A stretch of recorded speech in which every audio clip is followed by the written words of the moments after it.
after I left school, I joined the Army, of course, because I joined at 18.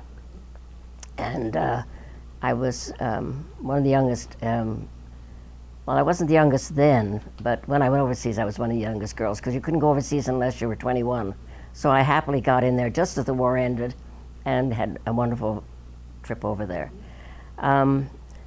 I joined the Canadian Women's Army Corps and took basic training in Kitchener, and did the usual reading maps and bomb scares and gas and all that, which was, I guess, from the First World War. They had gas. So anyway, I took all my basic training, and I interviewed prior to going into the Army to be in the Army show. I had a brother in the two brothers, brother-in-law and a brother in the Air Force.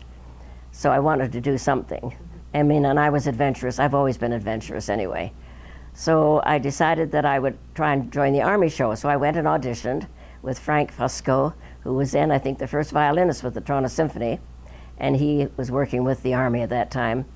And he approved my, my coming in. Anyway, so you had to take basic training. You were still Army, no matter what happened. You had to do Army first. So then, well, after my course finished, somehow my I don't know, report or whatever you'd call it, got lost, because I got sent to the base post office in Ottawa with all the, what did they used to call them? The ones who were dodging the war. Anyway. Draft dodgers. What were they called? Draft dodgers? Well, yeah, sort of draft dodgers. That was another term. And then from there, I was there for a few months until he came again around for looking for people for the Army show, and I said, well, I already interviewed, I already had the interview, and they accepted me, and I wondered what happened. So he said, oh, we'll get onto it right away. So I was immediately transferred to Toronto, to the Army show headquarters there, where I had to take dancing and singing and lessons in choral groups, and you just did everything there.